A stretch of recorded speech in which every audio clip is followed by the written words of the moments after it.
오늘 금방 읽은 하나님 말씀은 성경에서 알려진 가장 유명한 사건 중에 하나입니다.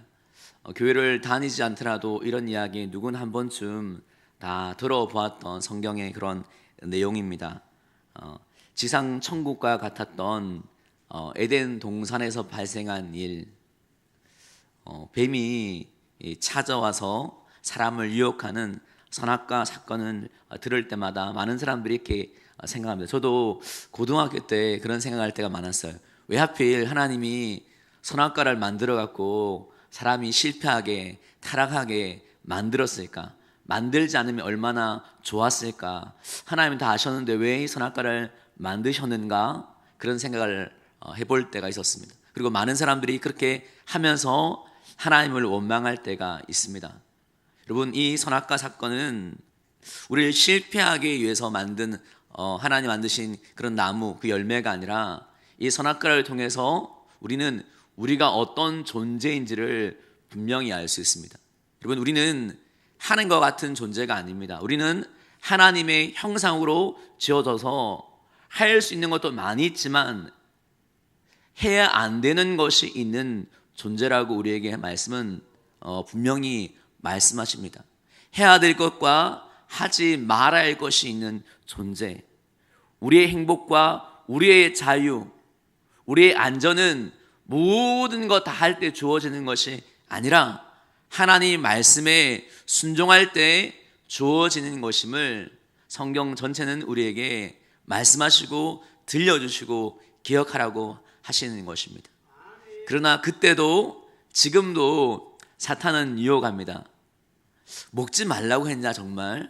먹으면 더 좋은데, 먹으면 하나님처럼 지혜롭게 될 수 있는데, 네가 네 마음대로 살 수 있고 더 좋아질 수 있는데, 하나님이 그렇게 한 것은 우리를 어떻게 보면 속이는 거야.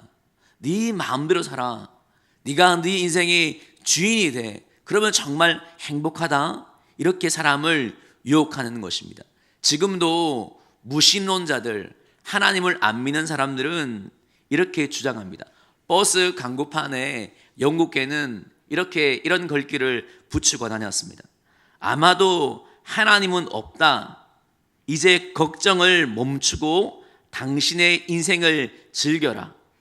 굉장히 유혹적이고 매력적인 말입니다.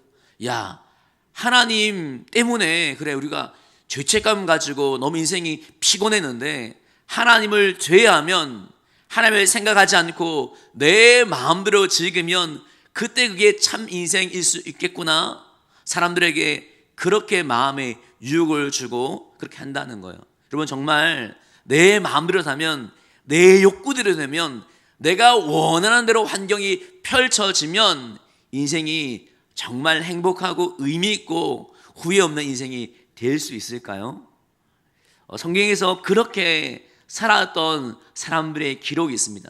자기 원하는 대로 한번 마음껏 살아봤던 사람 중에 대표적인 사람은 우리가 잘 알고 있는 솔로몬입니다.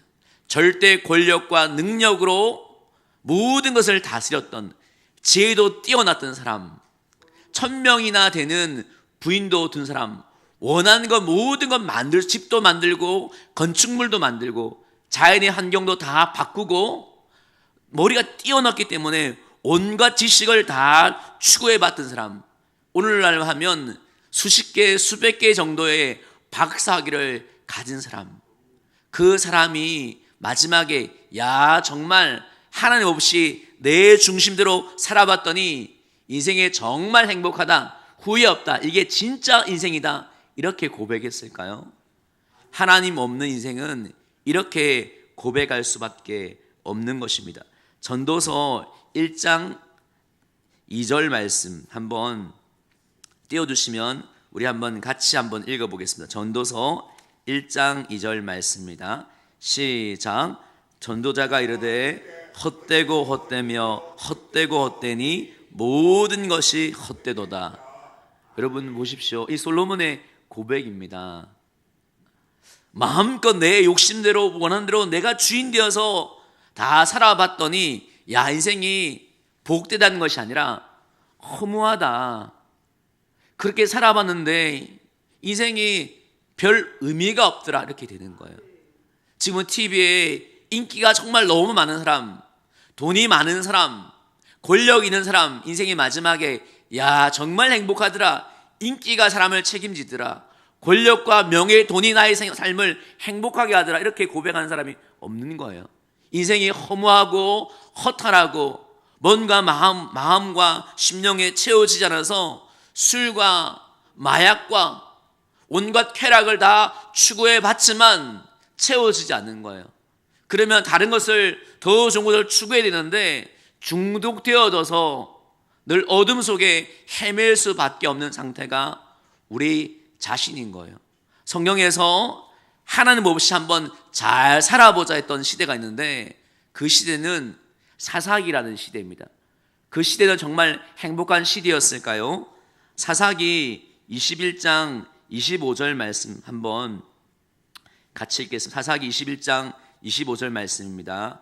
시작. 그때 이스라엘에 왕이 없으므로 사람이 각기 자기의 소견에 옳은 대로 행하였더라. 하나님이 왕이 아니고 사람이 자기 소견, 자기 생각이 하고 싶은 대로 옳은 대로 막 해봤더니 그 인생들이 행복해졌는 것이 아니라 그 시대처럼 무질서한 시대가 없는 거예요. 사람이 마음대로 살았던 시대처럼 도덕적으로 영적으로 타락한 시대가 없는 거예요. 사람이 마음대로 살면 남에게 피해를 안 끼치고 행복하게 잘 살 수 있는 것이 아니라 남에게도 피해를 끼치고 정말 야 사람이 이렇게 악할 수가 있나 싶을 정도로 타락한 시대, 무너지는 시대가 된 것을 성경 전체는 들려주더라는 것입니다. 여러분 지금도 하나님을 배제하고 사람들이 자기 마음대로 살려는 가치관과 문화가 가득한 시대 가운데 여러분과 제가 살고 있는 거예요. 예전에는 별로 들어보지 못했던 이야기들이 요즘에 많이 들려집니다. 대표적인 이야기들이 성적인 타락입니다. 동성애 문화가 가득한 거예요. 우리나라보다 유럽이 더 심각합니다. 유럽에는 어떤 법이 곧 제정되냐면 이런 법이 곧 제정이 되려고 한다고 합니다. 태어났던 성을 거부하는 거예요. 하나님이 주신 성을 거부하고 20세가 되면 내가 남자로 살지 여자로 살지 사람이 선택할 수 있다라는 법이 제정되려고 하는 거예요. 막 나가는 것입니다. 그냥 사람이 중심되고 사람이 모든 것의 기준인 시대가 되고 말았던 것입니다. 이 시대 가운데 예수를 믿는다는 것은 어떤 의미입니까? 예수를 믿는다는 것은 어떻게 산다는 것을 의미하는 것입니까? 예수를 믿는다는 것은 교회 다니지만 내 마음대로 생각대로 하고 싶은 대로 살아간다는 의미가 아닙니다. 예수 믿는다는 것은 원래의 자리로 돌아간다는 것입니다. 한번 따라해 보겠습니다. 예수를 믿는다는 것은 원래의 자리로 돌아가는 것입니다. 원래의 자리는 하나님이 우리를 만드신 그 자리, 하나님의 형상의 자리, 내 마음대로 사는 자리가 아니라 하나님 말씀 앞에 순종할 때 그때 행복이 있는 것을 알고 그 자리로 돌아가는 것이 바로 예수님을 믿는 자의 삶이라는 거예요. 내 마음대로 살아가는 것이 멋진 것이 아니라 성경은 하나님 없이 살아가는 것이 죄라고 말하는 거예요. 내 마음, 내가 주인 되는 것이 죄라는 거예요. 죄 때문에 하나님 관계가 끊어진 것이 사망이다. 영적으로 분리된 것이 사망이고 육적으로 죽을 수밖에 없고 죽음으로 끝나는 것이 아니라 사망 이후에 영원한 심판에 있게 된다고 말씀하시는 것입니다. 우리 스스로는 이 죄의 문제를 해결할 수 없고 다시 하나님께로 갈 수 있는 능력이 우리에게 없지만 예수를 믿을 때 이 죄의 문제가 해결되고 다시 하나님과 관계가 회복되는 것. 그래서 예수를 믿는다는 것은 예수님이 나의 유일한 구원자입니다 라고 믿는 것 동시에 내 마음대로 내가 주인 되는 삶이 아니라 나의 삶의 주인은 예수님입니다. 나의 기쁨은 나를 기쁘게 하는 삶이 아니라 나의 기쁨은 나를 위해 모든 것을 주신 예수님을 기쁘시게 하는 삶, 하나님을 높이는 삶이 나의 삶의 만족이고 기쁨입니다라고 고백하는 것이 예수님 믿는 삶이라는 것입니다. 그렇다면 여러분, 예수님을 믿으십니까?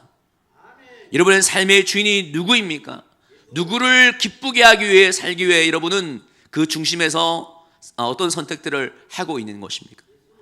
그렇다면 여러분, 더 중요한 것은 정말 예수님이 나의 주인이라면 그렇게 살려는 능력이 어디에서 오는지를 우리가 알아야 된다는 것입니다. 그것은 바로 하나님의 말씀, 그 말씀을 붙들 때 예수님이 나의 삶의 주인이 될 수 있다고 오늘 말씀은 들려주는 거예요.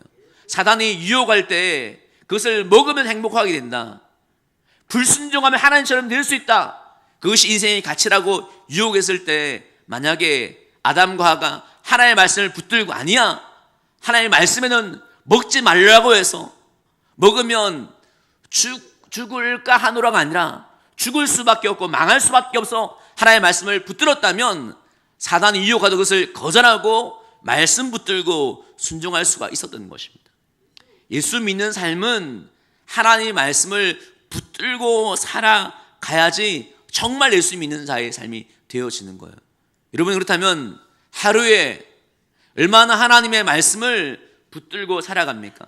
제가 어제 저녁에 말씀을 준비하면서 오늘날의 많은 현대인들이 과연 얼마나 많이 TV를 보는가, 얼마나 많이 스마트폰을 하는가 보니까 어른들은, 나이 많은 어른들은, 스마트폰을 안 하는 어른들은 하루에 TV를 3-4시간 보는 거예요. 그냥 가만히 있으면. 젊은이들은 스마트폰을 여러 가지 이용하면서 3-4시간 정도의 시간을 허비하는 거예요. 스마트폰을 보고 TV를 보면 하나님이 우리 삶의 기쁨이다 이런 가치관이 마음에 들어올까요? 아니면 네 마음대로 살아라는, 네가 주인이라는 그런 가치관이 우리 마음 가운데 들어올까요? 아무리 우리가 예배를 드리지만 평소에 하나님의 말씀을 붙들지 않으면 하나님 없는 가치관들이 우리 영혼과 마음에 마구마구 들어오는 거예요. 공기가 오염되면 공기를 정화할 수 있는 정화장치가 필요한 것처럼 우리 영혼 가운데 하나님 없는 세상적인 자기중심적인 인간중심적인 가치관에 들어올 때 그것을 거를 수 있는, 정화할 수 있는 하나님의 말씀이 우리 마음 가운데 있어야 된다는 것입니다. 성경을 처음부터 창세기부터 요한계시록까지 읽는 시간이 정지가 읽으면 여러 가지 이야기가 있지만 72시간이면 다 읽을 수 있다고 이야기하는 거예요. 생각보다 짧은 거예요. 하나님이 말씀을 이만큼 주신 것이 아니라 성경 이 한 권을 주신 이유는 뭐냐면 계속해서 하나님의 말씀을 읽어 나가라는 것입니다. 말씀을 또 읽어 나가다 보면 하나님의 말씀 안에 있는 하나님의 마음과 뜻들을 발견할 뿐만 아니라 이 말씀이 분별력을 주고 무엇을 해야 될지 말아야 될지 깨닫게 되고 순종할 수 있는 능력이 하나님의 말씀 안에 있다고 성경 말씀 우리에게 들려주는 것입니다. 그런데 여러분은 얼마나 하나님의 말씀을 읽고 붙들고 있습니까? TV는 1시간, 2시간, 3시간, 4시간 하루에 볼 수 있지만 더 중요한 하나님 말씀으로 여러분은 마음과 생각을 새겨 나가고 있습니까? 예수님이 나의 주인입니다라고 고백할지는 모르겠지만 하나님의 말씀이 없다면, 말씀을 붙들지 않는다면 우리는 사람 중심으로, 자기 중심으로 살 수밖에 없는 것입니다. 원하기는 정말 주님이 주인 되고 하나님 뜻대로 살기 위해서는 하나님의 말씀을 붙들고 순종함을 통해서 원래의 행복을 찾을 수 있는 우리 모든 성도님들 다 되시기를 주의 이름으로 축복합니다.